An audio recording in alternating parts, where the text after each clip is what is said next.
Assalamualaikum warahmatullahi wabarakatuh. Para pemirsa, setelah kita analisis bagaimana jurus-jurus neraka yang ditawarkan oleh Yusuf Mansur dalam 20 tahun dia berkiprah mengumpulkan duit dengan berbagai cara yang akhirnya merugikan masyarakat.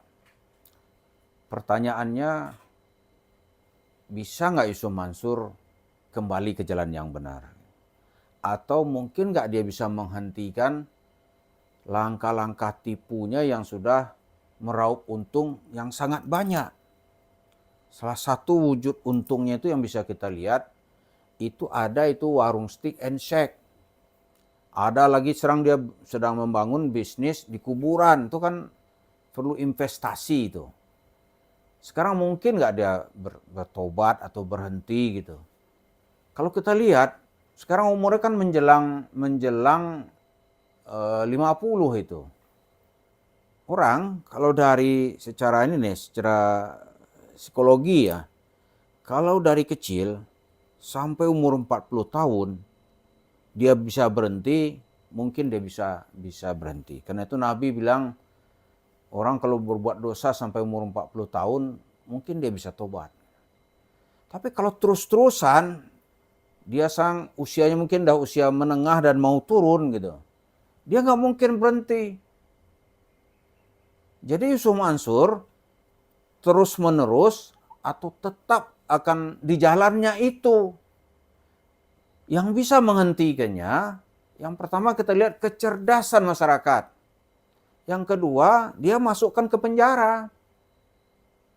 Atau seperti bahasa kita yang agak keras itu, dia kalau begitu datang ke tempat ceramahnya di OTT gitu, mungkin dia bisa berhenti. Takut dia. Tapi secara kejiwaan ini nggak mungkin berhenti. Orang enak kok. Iya kan? Enak.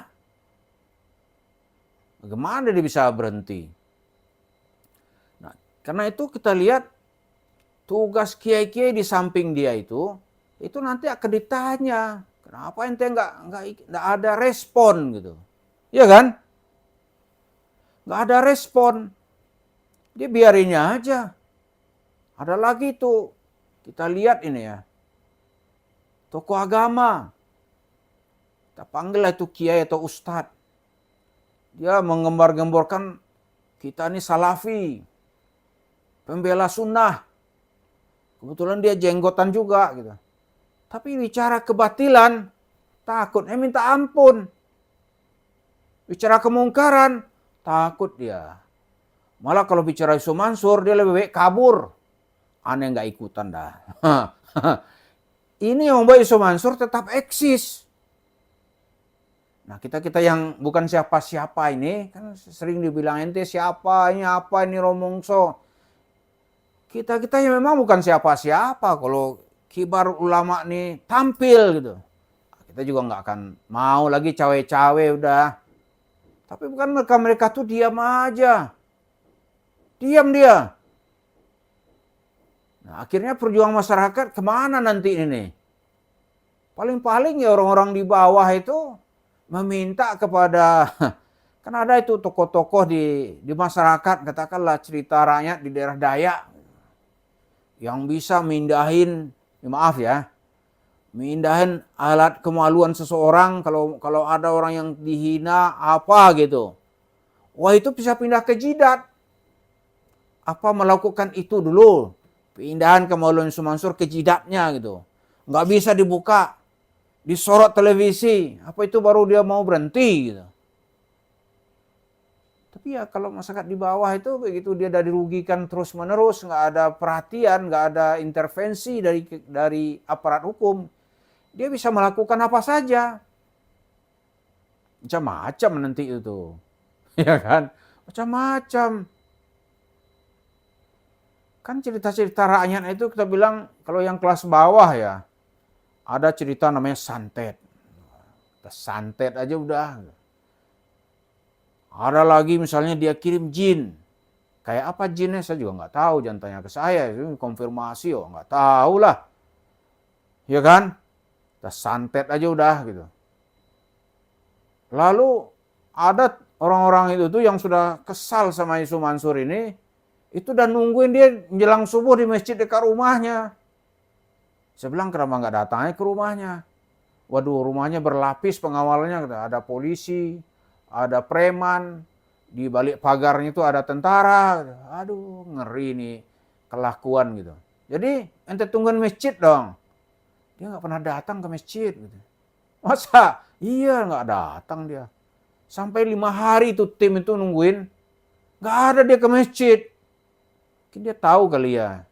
Mestinya dia kan ya rumahnya dari masjid itu paling ya 200 meter lah saya hitung-hitung itu. Saya pernah ngitung dari rumah itu udah masjid ke rumahnya itu dekat aja. Saya jalan dengan Pak Khalik, dekat tuh Pak Khalik, Pak Jaini, nggak jauh kok rumahnya. Nggak jauh. Dia ditungguin kawan yang jelang subuh. Tujuannya itu begitu dia hadir di masjid, ya mungkin ya enggak tahu mau diapain, pokoknya uangnya minta dikembalikan. Ternyata 5 hari kita nggak ada. Nah ini satu contoh ya. Tapi lama-lama radikalisme kelas bawah itu akan muncul. Ya kan pasti muncul. Para pemirsa kalau mengikuti ada buku ya yang menceritakan bagaimana munculnya radikal di kalangan petani. Misalnya ada buku Radikalisme Petani Banten pada tahun 1888 gitu. Ini kan kaitan nanti dengan penjajahan Belanda, tanaman paksa, lalu ada cerita orang-orang di daerah Bayah. Nah, itu karyawan-karyawan itu atau buruh-buruh di daerah itu tuh lama ditindas habis-habis, muncul keberaniannya. Itu kemudian dikenal dengan pemberontakan petani Banten pada 1888. Kalau nggak salah pengarang bukunya itu Kartono apa ya, saya lupa. Tapi itu judul bukunya. Jadi di buku itu diurai kalau ditekan terus-menerus gitu. Udah lama nih, udah kesal dia gitu. Lama-lama dia radikal. Ini terhadap Yusuf Mansur nih. Ente boleh ya sukses. Wah, cerita bohongnya soal sedekah. Udah banyak orang ketipu soal sedekah. Ini cerita bohong lagi soal investasi, bisnis batu bara. Sekarang dia tuntut, Anda kaya. Oke, 4 gulipat, nggak tahu ceritanya di Mahkamah Agung, kasusnya mental. Menang Yusuf Mansur. Yusuf Mansur dengan wajah seperti orang suci, nggak berdosa, buat konferensi pers kemana-mana. Masya Allah, ada Allah. Padahal di bawah-bawah itu orang merasa dia itu pencuri atau penipu atau telah melarikan uangnya. Bahasa hukum yang sopan itu namanya wan prestasi. Jadi kita lihat Yusuf Mansur itu memang sangat banyak duitnya. Banyak duitnya. Saya lihat, woi di sini dia untung berapa ini. Di sini dia dapat miliaran. Di sini miliaran. Wajar dia kalau punya uang tuh triliunan. Dan rata-rata enggak ada itu cengkraman hukum yang bisa membongkar. Bagaimana Yusuf Mansur beroperasi, telah mengambil uang ini secara tidak sah gitu. Mungkin alasan formal hukum karena tidak ada laporan. Tapi kayu dijual orang nggak ada laporan, tangkap aja. Padahal itu punya dia sendiri gitu. Ya kan? Punya dia sendiri. Nah ini contoh-contoh masyarakat tuh nanti lama-lama radikal. Dia berani dulu pertama gitu. Nggak ada orang nggak takut itu. Oh misalnya ada backingannya aparat. Begitu dia dirugikan terus, dia menderita terus, wah lama-lama bangkit dia. Bangkit dia. Contoh ya, kita ungkap sedikit bagaimana masyarakat mulai bangkit. Contohnya nih, lauk dia dikapling. Tadi ini nggak peduli juga gitu. Nelayan dah kesusahan, ini dah susah. Oh lama-lama dia bangkit. Nah ini Yusuf Mansur ya, kalau secara badan kan kecil aja badannya itu. Kecil dia. 1-2 orang mulai membuntutin dia. Karena itu Yusuf Mansur kalau dia keluar rumah nggak berani itu sendiri. Dia pakai pengawal dia, patwal gitu kan. Ada kawan minta duitnya tuh karena udah lama, dia mau Yusuf Mansur jadi investor lah gitu. Waktu itu untuk menjadwalkan waktu ketemu aja 1 bulan. Disediakanlah, ditentukan waktu di restoran mana gitu. Tapi Yusuf Mansur masuk dulu ke dalam. Di dalam dia telepon, "J, aneh dari dalam." "Kapan datangnya?" "Udah ente masuk dalam." Begitu contohnya. Ternyata di luar dia pakai pengawal. Oh tuh kalah tuh menteri-menteri yang ada sekarang ini nih. Kalah. Kalah itu pengawal Raffi Ahmad. Kalah. Gitu Yusuf Mansur gitu. Tapi ingat, begitu orang dikecewakan di mana-mana, radikalisme massa itu nanti akan terbentuk. Saya bukan mau manas-manasin, tapi begitu hukum alamnya. Radikalisme massa itu akan terbentuk.